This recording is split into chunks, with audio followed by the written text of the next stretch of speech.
Tána ein dag siad go léir Connemara sna seachtódaí tá sé tá mar dúirtú fé cóig blian is. Na gcónaí bíonn siad a ggóla chin goileráis. Ach tá aige chumá nach chuil se goileráis. So sin an life sentence tá gceiste sin. Agus a chomáile sin bhuaigh tú prísúnan sin cilín agus tá an fear seo I gilín. Tá sé istithe prísún an hain. Mar tá mórtín a déine go má. Tá sé pósta tá iníon aige, tá teach deas aige.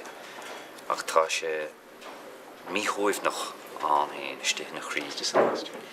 Jé, agus tá nílach leis amháin aige ar sin, agus sin an tóil, agus ní thugann ach an tóil sólas go.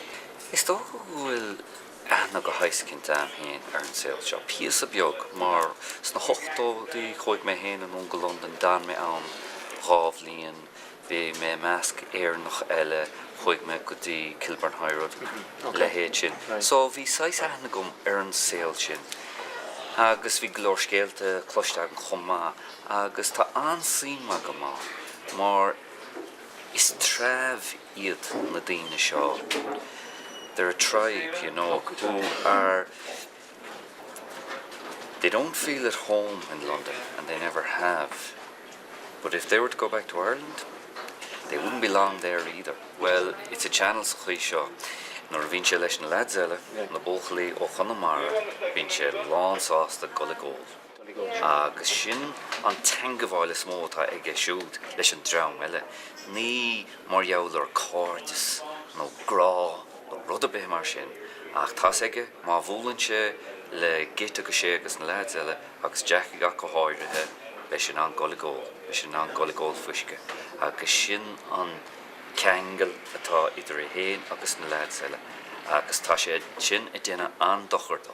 Andochar go deo. Agus tá is ag a bhean Maggie é sin. Agus sin an fágúil si sé gíre stoppa a gola búla leis an lads ar an lá seo na reicin tuaisas gona.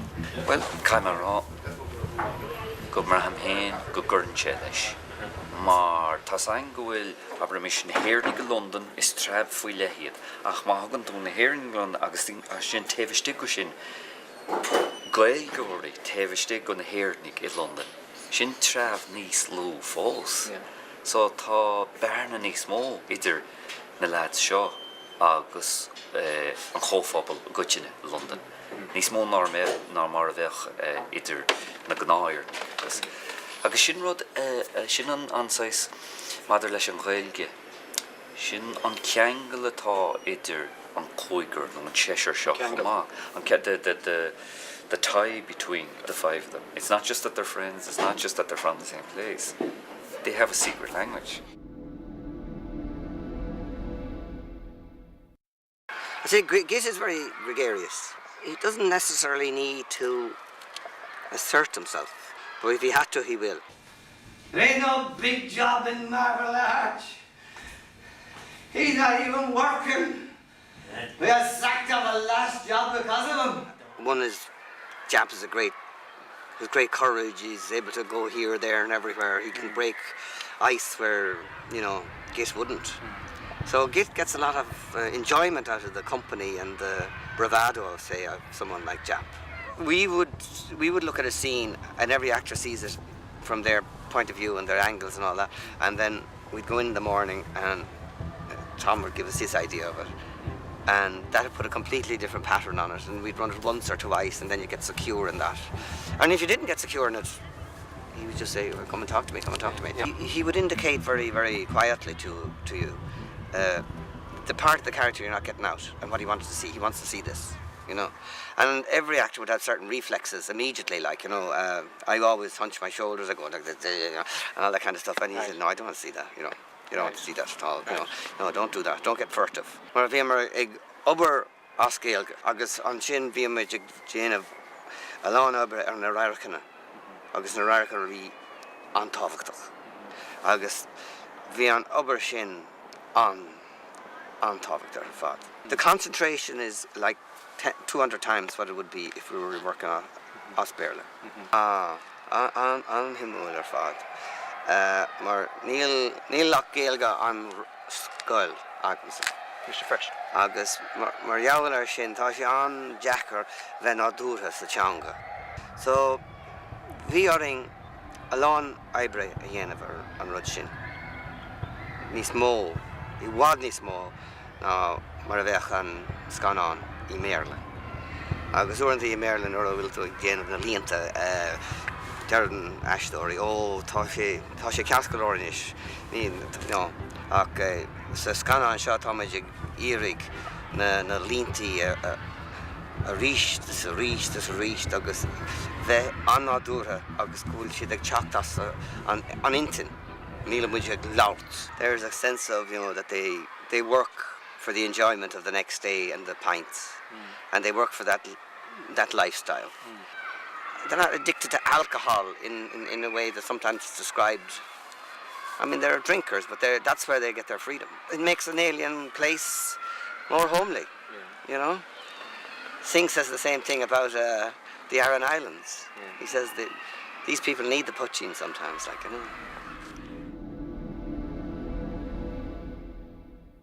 Well, individually, he was a person who accepted his situation,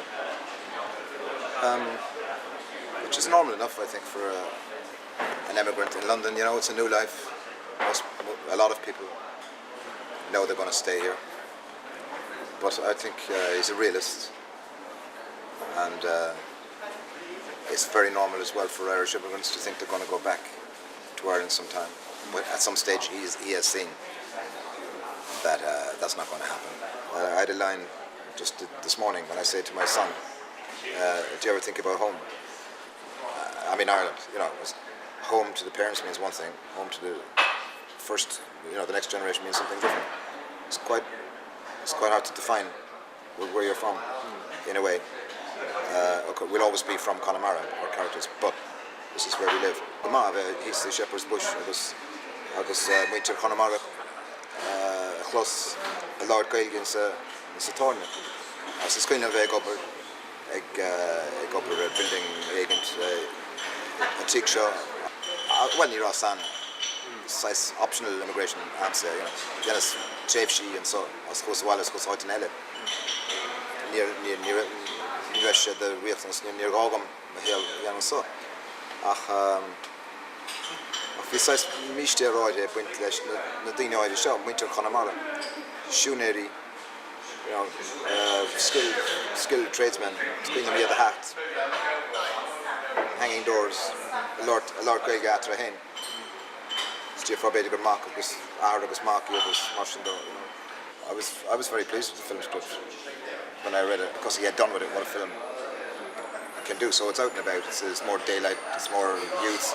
I thought there was a new actor in it, which is the Irish language, and I was really intrigued by that, because I thought if that works, that's one of the most mysterious things about London Irish that I remember, is suddenly hearing a crackle of Connemara Irish from, some Shepherd's Bush pub or something. The guys, when they were young, that youth, because I think that's the full arc. The play I found concentrated on the end of the arc, from like the young immigrant and the intense and specific and interesting ethnic life of the Irish in London, and then concentrates on the sadness and the conflict and the negative ends of it. I know where he's coming from, so I don't have to say it, I stand beside him. I'm annoyed that he's getting this negative flack all the time, because I know this way he shouldn't be insulted for what he's done well. But there's another thing as well. I think is that I want to preserve the peace in the family, So it's like he has broken the eggs, as they say in Irish, by insulting him and sending him out. Shea wants to repair that, It's very destructive to have this end in a quarrel. It's very final. It's a wobbly time. It is the end of that bond in many ways.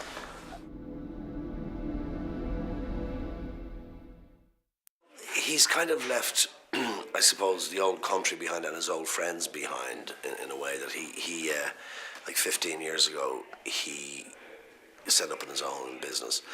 And it kind of, that drew him away from his buddies who he had gone to England with and who kind of he worked on the sites with and who he grew up with, really. he realised some of them weren't kind of, he couldn't involve them in what he was trying to do because, you know, they didn't have the attitude or the desire that he had. Pickle would take a shock. Imagine it fun off me and stared. I was in those lines too. I was the first in them when you were still lying in your bed. I mean, he likes the comfort and the trappings that kind of his wealth brings, but it's not. He realizes it's not what life is about necessarily, or indeed what will give him happiness or satisfaction. There's a sense of him going back to his boys because of the funeral of Jackie, for the wake of one of the seven who has died tragically, and in a sense he goes back almost feeling guilty, but I think he comes away feeling vindicated and justified.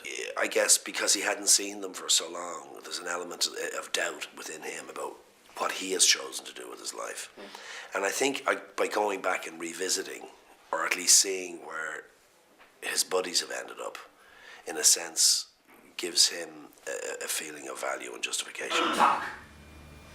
Fucking right on talk. But I'm not guilty about making money. Oh. I'm guilty because I turned my back on poor Jackie.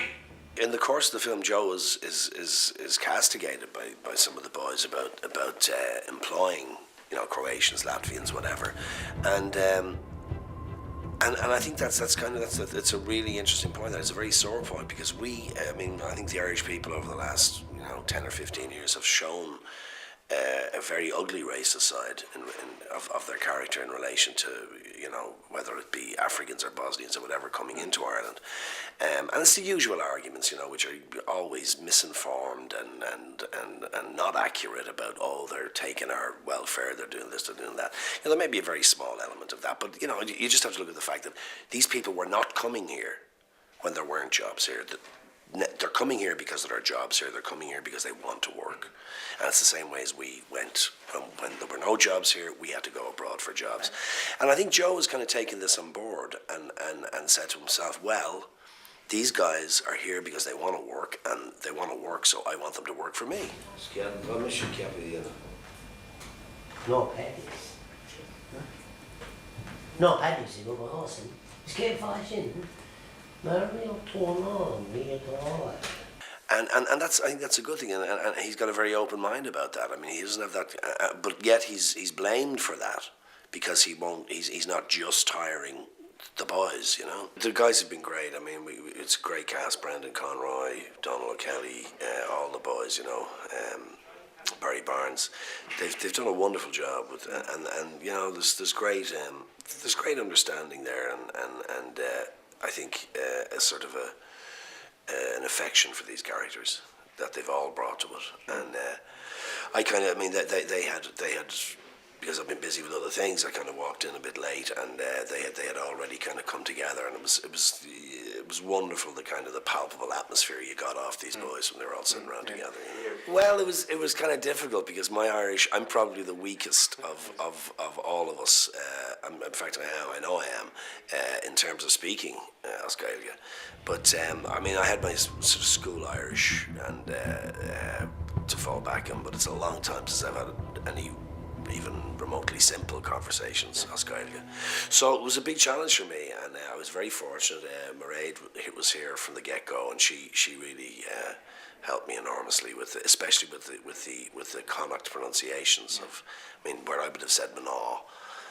It's actually Maraw in Connacht Irish, which was like, what? I can't, come on, it can't be Maraw. We always said Mana, Actually, what really attracted me to it was I was fascinated by the idea of a bilingual feature film, and it was a challenge for me to play as Gaeilge, but one that I was delighted to have a go at. I didn't know whether I could do it, but Tom and our director and Jackie, our producer, had faith, and I think we're near the end now, and it seems to have we've muddled our way through it.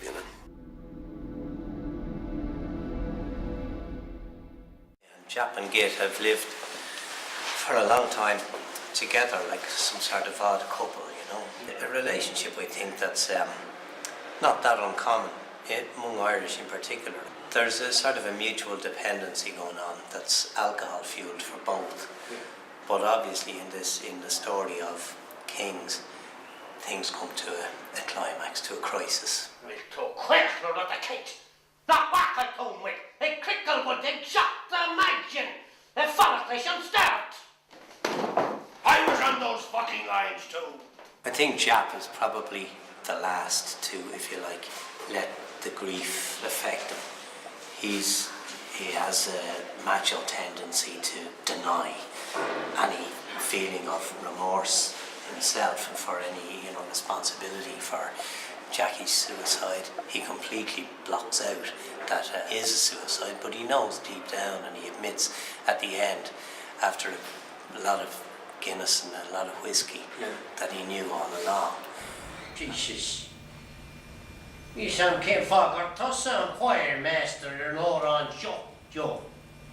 For tussa and yard all and show. But they've lived such a kind of humdrum life that keeping that flicker of a dream alive is almost vital, But then, of course, the flip side of that is that he thinks by the end that that's the thing that caused Jackie to go over the edge, the vision, the feeling of the vision, and never giving up the effort to attain it. Jap, I think, is still at the end of the film determined. So he'll wake up, I think, the next morning thinking, maybe we can do it. Oh, English. It's a petty Englishman. I think Jap is hugely jealous of Joe, for a long, long time. Not your million say, my alien to Kionta. I think it's more personal against Joe. I think he's really resentful of Joe talking about all these other Russians and so on that he's employing. And he's thinking, here we are, a load of paddies that came over on the boat with us. And look at us, here we are, ready to work and, work toughened hands, and you don't even see us. But it all, of course, only comes out. He's never going to say that articulately. It spills out in a flood of bile, Well, I've worked with all of them before, so we know each other in a way. We're a little bit like we're not that different from the gang coming over from Connemara, I've been working with Brendan, I'd say, on and off. I don't know if we've ever worked together before, but we know each other 20 odd years, Same with Barry and Colm, of course, and Donegal. For me, coming from Dublin, North Inner City, it was very important to get the feeling of Connemara in my bones. And the crucial person in the whole process too was Mairead Ní Chainéla, who's been our dialect coach. Well, he had not much in Scotland, he had gone on over sin héanamh dús, agus bhí sé antáhachtach, agus bhí Mairead thar bhar mar bhí tuiscinnta cí faoin aisteoireacht agus freisin faoin teanga, agus an teanga bheith an bunk.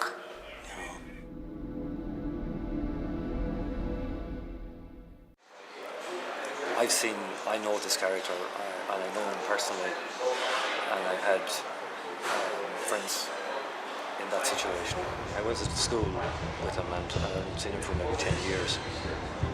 And out of the blue, I happened to be at home, and he happened to be at home at the same time. He was going back to England. I'm from Mayo, and he was going back to England that day, and he arrived up at my house at 8 o'clock in the morning, which was kind of an unusual time in midweek to say goodbye. I hadn't seen him for 10 years, and it was it's almost like a dream when I think of it now as well. And I saw him and I was shocked. I mean, his face was bloated, and obviously things were not going well then. And he was, again, that sensitive type of person. After that, only a few weeks, I'd say, or maybe a few months after that, he was found dead in a British city, in a flat. And I don't know how long he had been there. When I was maybe about 10, this would be about 1970 or something like that.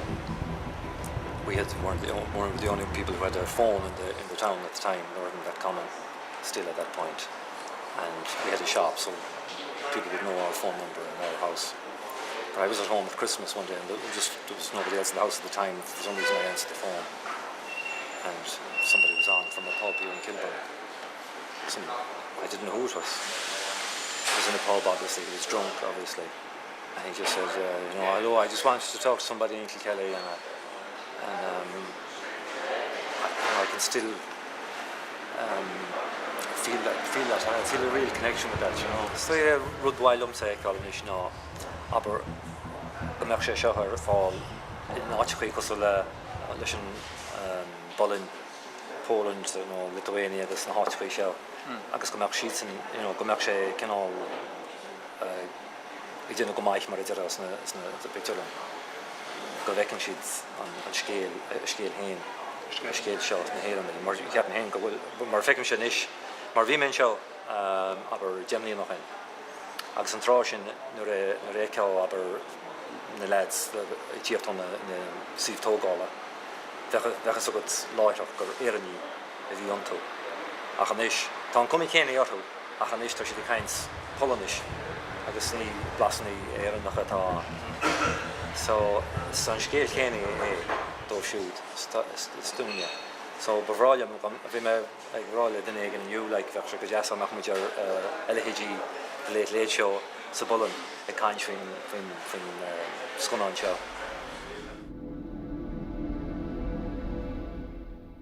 Say about 4 years ago I saw the play at the Tricycle, and I was really interested. The play was The Kings of the Kilburn High Road. I just thought, God, this is very good. It was good to see it in the Tricycle. It was the most natural environment to see it because the audience were as kind of animated as the characters on the stage. So I kind of decided then I would try and make a film out of it, you know. When I got the idea, I wrote it very, very quickly. It's the fastest thing I've ever written. I wrote it in 3 weeks. And I had a play on at the Abbey at the time of the Peacock. It was very unlikely they were going to do a new play so soon after doing my last one. This is in 2000, and I met Jim Nolan, who was the artistic director of Red Kettle, and he asked me today, would I like a commission? And I said, I actually have a play ready. Will you be interested? So I gave it to Jim, and he took to it straight away. So. Firstly, I saw the play in Andrews Lane Theatre a number of years ago. That's the play that Jimmy Murphy's play, The Kings of Kilburn High Road, and I was just enthralled by it. It was a fascinating performance and just a very true-to-life story that hadn't to that point really been captured, that experience of these Irish men lost in London. So when Tom Collins came to the script, it was a subject I was already interested in and something I would have liked to explore myself. So I was delighted to get involved at that point. So then I set about getting the rights, met Jimmy Murphy. Like Jimmy, knew Jimmy was a good writer in his own sense, obviously, from a play. Suggested to him that I'd like to produce the film of it, but I want to write it, you know. Tough decision for Jimmy, letting his baby change hands. Kings was a tricky enough film to fund because of the Irish language, because it was a small film. People didn't really know quite what to do with it. But we were very fortunate with our funders. We managed to raise, $2 million within our own country, which is quite unusual to raise that level of finance within Ireland. Well, it's quite nerve-wracking because you're aware of the play, and you can fall into the play, and you can use the same actors as the play. And I was trying to do something different as well. It's in Irish, as you know, and I kind of wanted to do it. I just wanted to get the essence of the play, but not necessarily hone in on the same sort of landscape. Although it is the same landscape, but I wanted to just visualize it. Well, the story is set in contemporary London, so it was very important that the viewer gets a sense and a feel of London. It was really important to us that, we shoot in London, we shoot on the tube, because there's a whole story obviously around the train and the happenings there. It is North London, and it's Kilburn in particular, because that is really where the majority of the Irish immigrants at that time settled. The language was crucial because we wanted to, I'm from the north, so we have a sort of northern way of speaking Irish. There's the Dublin Kerry Irish, there's Connemara. I wanted my characters to be from Connemara, so we had to go out west, spend a bit of time out there, basically do a boot camp, basically bring on people to help us. The Irish language is a very important part of this film, I think, in general, because firstly it's true, because it was how immigrants, and we see it today in Dublin, the Poles around us are speaking and communicating in their own language, and they only speak in English when they have to. This was the truth for Connemara men coming to London, many of whom had very little English actually, and survived just by what they learnt along the way. It was also sort of a secret language for them to communicate amongst themselves, and ideally we were trying to find actors that would all closely resemble the Connemara Irish. That was a big challenge and it wasn't possible. So what we did was we brought an Irish language specialist on set who had specialism in the Connemara dialect, and she coached them and she tried to get them in as much as possible to sound like they were all coming from the one place. Internationally, people have a certain idea of what it means to be Irish, but very few people are aware of the fact that Irish is in fact a language of its own, that it is not a dialect of English. And I think that the opportunity to actually put the language in an international frame through the medium of film is an incredible opportunity.